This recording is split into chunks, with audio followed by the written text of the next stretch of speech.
बाय गिबियाव आं United tribal organisation आसामनि जानानै लोगोसे मेम्बार अर्गेनाइजेशन इन्टारनेशनल लेन्ड कोआलिशन एशियान रिजनेल प्लेटफर्मनि जानानै नोंथांमोन साफ्रोमखौबो आंनि गाहाम अनसायनायखौ बावहरनायजों लोगोसे गोदान बोसोरनि गोख्रों हेपि निउ इयारखौहाय आं बुंबाय। दा खोथा जाहैबाय दिनैनि बे प्रेस मिट लानायनि गाहाय थांखियानो जाहैबाय जोङो 2012निफ्राय प्रदुत कुमार बरा बिथांजों लोगोसे ट्राइबेल बेल एन्ड ब्लक जोंनि जेनाखि आसामावहाय 47टा ट्राइबेल बेल एन्ड ब्लक दं, बेनिफ्राय जायफ्रानाखि इलिगेल इनक्रचारफोर दं बिसोरखौहाय बे जोंनि हानिफ्राय लिगेल प्रसेसआवहाय इभिक्सन खालामनायनि थाखाय जोङो गुवाहाटी हाइकर्टआव नांबोगासिनो दं। आरो दिनै फैयै फैयै दिनै थांनाय बोसोरावहाय जोङो खनसे अर्डार मोनदों आरो बिनि सिगांबो 2019 सनावबो जोङो मोनसे अर्डार मोनदोंमोन। नाथाय खननैसिम अर्डार मोननायनि उनावबो दिनैसिम आसाम सरकारा बे खामानिखौ मावाखै। बेनिखायनो दिनैहाय जोङो आसा खालामदों बे गोदान बोसोरावहाय 2024आवहाय आसाम सरकारा बा बिटिसि सरकारा बे जेनाखि अनारेबल गुवाहाटी हाइकर्टनि अर्डार बेखौ आखरे आखरे बेखौ मानिगोन आरो बे जोंनि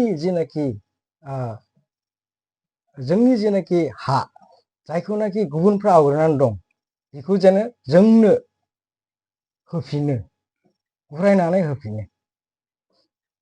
दा बेनि गेजेराव मोनसे सोंथि, स्टेट गभर्नमेन्टआ आदिबासि हारिनि सुबुंनो माने एसटि खथानिफ्राय 3% साख्रियाव थिसननायनि मोनसे जिथु बिल पास खालामनाय बादियानो जाबाय, दा बेनि सायाव मा बुंगोन? दा बे खोथाया जाहैबाय आदिबासि नट अनलि आदिबासि, बिसोरो आदिबासिजों लोगोसे टि ट्राइब्स होननानै बुंदों। जुदि आदिबासिया हिन्दी वर्ड्स, बे आदिबासि बुंला आसामनि आदिबासिया जोंसो, मानोना ट्राइबेल इन्डिजिनास होनना बुङो इंलिसाव, अरिजिनेल आदिबासिया जोंसो। ओमफ्राय दा बिथांमोननो टि ट्राइब हिसाबैहाय 3% होनाय होयो बे सरकारनि खोथा। किन्तु जुदि बिथांमोननो जुदि 3% होदोंब्ला जों थागिबि आसामनि अरिजिनेल थागिबिफोरनो, जोंल' नङा बर'ल' नङा, बहाय प्लेन्स आरो हिल्सफोर दं, जों अनलि 10%ल' मोनो। जोंनि थाखायबो बिथांमोना 20% खालामनांगौ रिजार्भेसन खथाखौहाय। बिसोरखौ होनायखौ जोंहा बुंनांगौ जेबो गैया, किन्तु जुदि बिसोरनो होयोब्ला जोंनोबो 20% होनांगौ। आरो बावैसो सान सिगां स्टेट केबिनेटआ मदाहि माने फिसा मोनसे जाथि दङ बिसोरनोबो माने एसटि होनांगौनि थाखाय माने प्रप'जाल अलरेडि लाबाय। बे प्रप'जालखौ बिसोरो सेन्ट्रेलाव गथायसिगोन। दा बेनि बेलायाव मा बुंगोन? जोंहा बेवहाय जेबो बुंनांगौ गैया, माने अलरेडि ट्राइबेल संघआ मदाहि स्टुडेन्टस इउनियनजों खामानि मावगासिनो दंखायो आरो बे मदाहिफोराबो जोंनि मानसिखा। दा मदाहिफ्रा जुदि एसटि मोनोब्ला जोंनि थाखाय मोजांसो होननानै आं सानो। जों इउटिउबआ बे डिसिसनखौ अरायसम वेलकाम खालामगोन।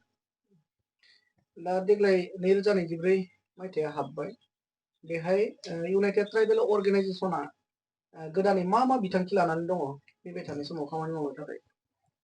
गिबिसिनथारावहाय जोङो बेखौ आं बुंखांखाबाय, माने जोङो जोंनि जिनाखि टारगेट, जोङो जेनाखि 2014 सनावनो जोंनि अर्गेनाइजेशनखौ जों दादों। दा बे दानायनि मेन थांखियानो जाहैबाय हानि समस्या आरो माखासे जेंनाफोरखौ लानानै जोङो गुबुन धरननि नङा, आयेननि दारै जेन जोङो बेखौ नांनो हायो। बे हिसाबै जोङो नांबोगासिनोबो दं आरो नांलांबायबो। दा थिग बेबायदिनो जोङो 12 सननिफ्राय दहाय बुंनाय बादि प्रदुत कुमार बराजों ट्राइबेल बेल एन्ड ब्लकनि थाखाय जों खामानि मावगासिनो दं आरो बियो दिनैसिम जों साक्सेस जायाखै। जिहेतु अनारेबल गुवाहाटी हाइकर्टआ खननै गाहाम इभिक्सननि थाखाय अर्डार होब्लाबो आसाम स्टेट गभर्नमेन्ट आरो बिटिसि सरकारा बे खामानिखौ मावफुङाखै।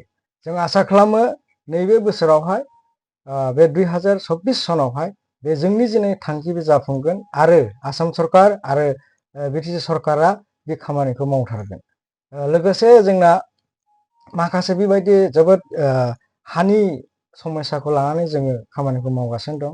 मोनसे एग्जाम्पल हिसाबै आं होनो हायो दा धुबुरी डिस्ट्रिक्टनि आलमगंज होननायावहाय 15 बिगा जोंनि बर'फोरनि हा दङ बेखौहाय आनआइडेन्टिफाइड इलिगेल पार्सनफ्रा बेखौ अकुपाइ खालामनानै दोनदों दा जायफ्रानाखि बिनि मालिकफोर जायफ्रानाखि बिसोरनि मालिक नैबे मेमरेन्डामखौ जोंनो गथायदों नैबे मेमरेन्डामखौ गथायदों बिथांमोना दा नैबे मेमरेन्डामनि सिगनेटारिफ्रा जाहैबाय सुभाष चन्द्र ब्रह्म जितेन्द्र ब्रह्म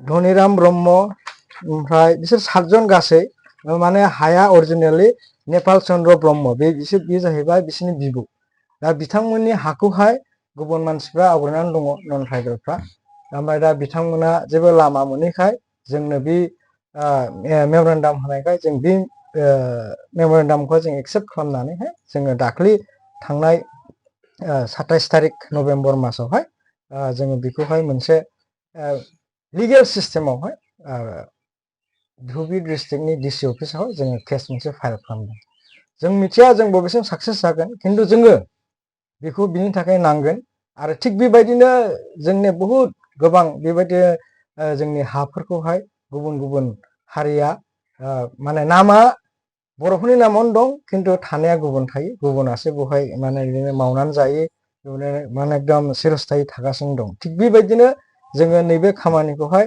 जोङो आसा खालामदों आरो जोंहा जिहेथु आयेनावहाय जोङो फोथायो आयेनजों मावग्राखाय जोङो बेवहाय देरहागोन होननानै जों फोथायो मोनसे कुइसन बर'फोरा फरेस्ट डिलार एक्टनि आन्दारावहाय हाग्रा ओनसोलावहाय रायजो जानो मोनो एबा थानो मोनो दा बे बेलायाव जोङो थांनाय समफोरावहाय बर'फोरखौहायनो बे हाग्रा ओनसोलाव थानायफोरखौहाय माने इभिक्सन खालामनाय नुनो मोनदों दा बेनि सायावहाय इउटिउबआ माबा मोनसे राहा लादों नामा जोङो अलवेज बेखौहाय बुंगासिनो बे दुखुनांथाव बाथ्रा माने according to forest dwellers act 2006 forest dwellers act बिनि मथे 2005 सननि 13 डिसेम्बरहालागै जाय एसटिफ्रा मोनसे फरेस्ट हायाव थायो बिथांमोना बे हायाव थानायनि अधिकारखौ मोनो नाथाय बे 13 डिसेम्बर 2005 सननि 13 डिसेम्बरनि उनाव जुदि बबेबा हाग्राखौ सिफायोब्ला बहाय ट्राइबेलब्लाबो बर'ब्लाबो सोरबाब्लाबो बहाय थानो मोना खिन्थु जायफ्रानाखि नन ट्राइबेलफोर बिसोरो बे 2005 नि 13 डिसेम्बर 13 डिसेम्बरहालागै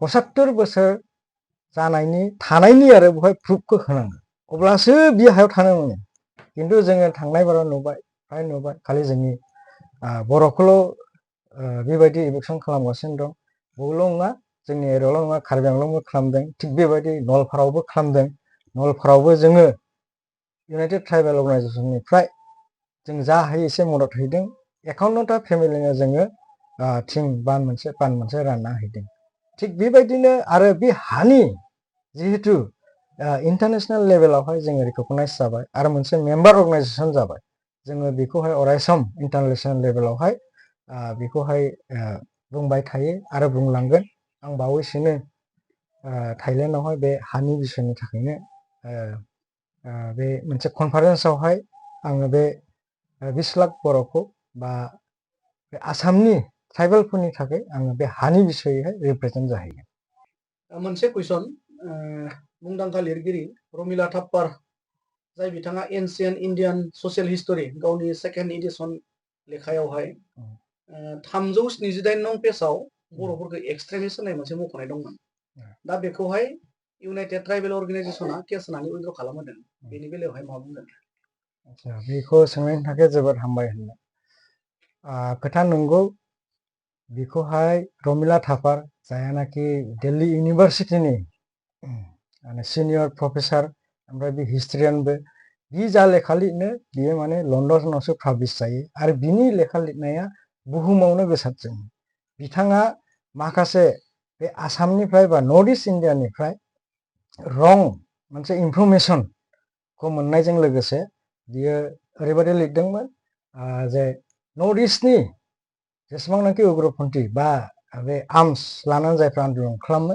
एक्सट्रिमिस्टनि लिस्ट बुंदोंमोन बहाय बियो आल्फा एनएससिएन पिएलअ बेफोरखौ बुंनायजों लोगोसे दा बड' सोनानै लिरदों थारमाने बिनि मथेब्ला माने बर'आ मोनसे जाथि नंला, बर' होननाया मोनसे उग्रपन्थी संगठन। बेखौ जोङो नुनानैहाय थानो हायैयाव जोङो बिनि एगेन्स्टआवहाय आन्डार एट्रसिटिस एक्टआवहाय मोनसे केस फाइल खालामदोंमोन क'क्राझारावहाय। आरो बै समावहाय प्रकाश मेधि होननाया बिथाङा डिएसपिमोन। मानोना एट्रसिटिस एक्टआवहाय जुदि जों केस फाइल खालामोब्ला डिएसपि लेभेलासो बेखौ इनभेस्टिगेट खालामो। ओमफ्राय दा बे जोङो नोंथांमोननि गेजेरजोंहाय बिसेसकरि जोङो प्रकाश मेधिखौ जोबोद हामबाय होनांगोन। मानोना बिथाङा जोबोद खस्थ' लानानै दिल्लीसिम थांनानैहाय जोंनि केसखौ सिरियासै लानानै दिल्लीसिम थांनानै बे रमिला थापारजों रायज्लायहैदों। ओमफ्राय डिटेल्सखौ खोन्थाहैनायावहाय रमिला थापारा एपलजाइस लाहरदों। ओमफ्राय बियो जोंनो प्रमिस हरदों जे नेक्स्ट एडिसननिफ्राय जोङो बेवहाय बे जोंनि बुंनाया ओरैनोमोन माने नोंथाङा बे उग्रपन्थी बा सोरबा मोनसे संगठननि नाम ला, जोंहा बेवहाय जेबो अबजेक्सन गैया। खिन्थु दा बड'सा मालाबा उग्रपन्थी नंजोबमा, 20 लाख बर'आ मालाबाबो सिलायदैयाखै। दा बिनिखायनो बड'सखौ दाननानै नोंथाङा जुदि नर्थ इस्टनि जेसेबांनाखि बे बिग्रायारि ग्रुप बा एक्सट्रिमिस्टफोर दङ बिसोरनि संगठननि नाम लाला, जोंहा अबजेक्सन गैया होननानैहाय जोङो बेखौहाय बुंखानाय दंखायो आरो। ओमफ्राय दा बे हिसाबै बेबो बुंहरबाय, एपलजाइस लानानै बेखौ उइथड्र खालामदों। दा मोनसे खोथाखौ जोङो बेवहाय बुंनो हायो बा बुङो गोसो, मानोना बे खोथाखौहाय बे लेखा लिरनायखौ जोंनि माखासे दल संगठनफ्रा एफाग्राब सिरियास लायाखैमोन। बिसोर सानदों बे जेबो नङा होननानै। नाथाय बे नङा, लेखा लिरनाय बुस्थुआसो दिनैहाय प्रुफ जागोन। दिनैहाय 10 बोसोरनि उनाव जाब्लाबो, 20 बोसोरनि उनाव जाब्लाबो, 50 बोसोरनि उनाव बे मोनसे माने गोगोम मोनसे माने जोंनि हारिनि थाखाय खहा खालामगौमोन। जोंनि जे उननि जोलै बिसोरो बिथांमोना जोबोद खस्थ' मोनगौमोन। दा नोंथांमोनखौहाय हामबाय होनदों, जिहेतु बे फुराना लाबो नोंथांमोना बे कुइसनखौ आंनियाव सोंनायनि थाखाय हामबायसै। Thank you.